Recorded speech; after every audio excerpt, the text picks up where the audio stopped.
నన్ను క్షమించక్క. రారా, కాలేజ్కి వెళ్ళలా? ఎందుకు నేను ఫోన్ చేస్తే తీయట్లేదు? ఫోన్ చేసావా? అయ్యో చూడలేదే.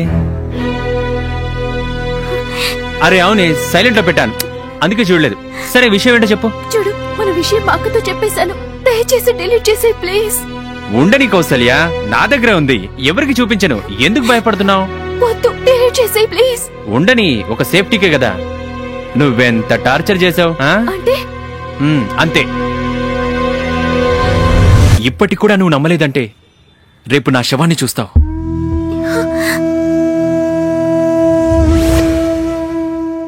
ఏ ఉండు, ఫస్ట్ టైం ఇంటికి వస్తున్నావు, అది కూడా కోడలుగా రాబోతున్నావు. కుడి కాలు ముందు పెట్టిరా.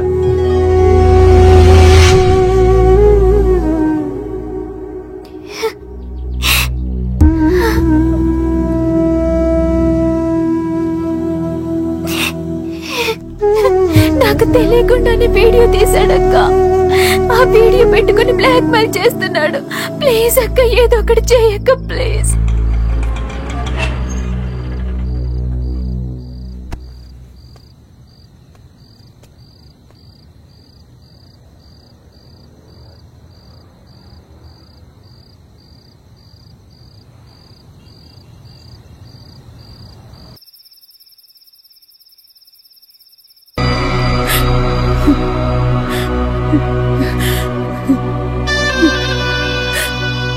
ఎందుకురా మాలాంటి పేదవాళ్ల మీద పడి జీవితాలు నాశనం చేస్తున్నారు?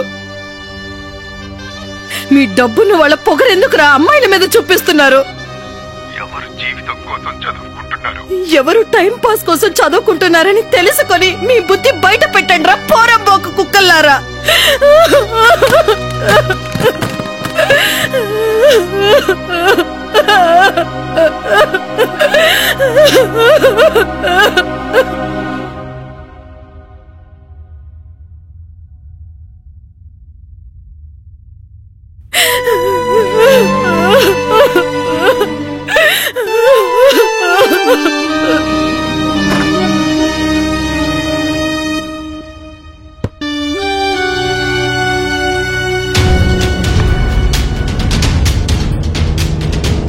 సార్ నేను చెప్పారే కౌసల్య అని, అది ఈఎంఐ సార్. పండి.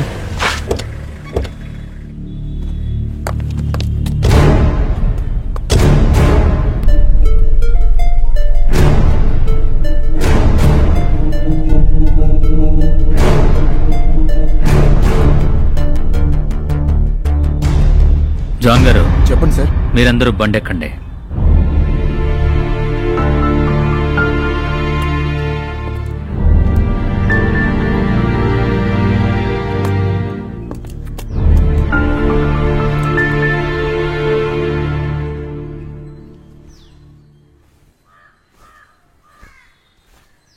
నమస్తే అమ్మా. కౌసల్య చదివే కాలేజ్లో లెక్చరర్గా పనిచేస్తున్నాను. 2-3 రోజులుగా కౌసల్య కాలేజ్కి రాలేదు. ఏమైందో చూసి వెళ్దామని వచ్చాను. మా కుటుంబంలో ఎవరు పెద్దగా చదువుకున్న వాళ్ళెవరూ లేరు. కాలేజీలో చేరి 2 మాసాలు కూడా అవ్వలేదు. అదేదో ర్యాగింగ్ అది చేశారనుకుంటున్నాను. పాడు మనుషులు ఏం చేశారో ఏమో.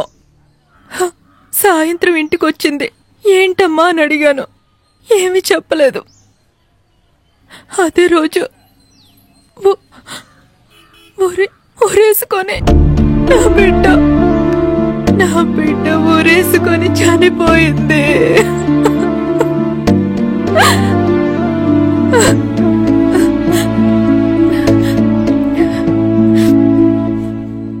తను మా పెద్దమ్మాయి. ఓ సారీ అమ్మా.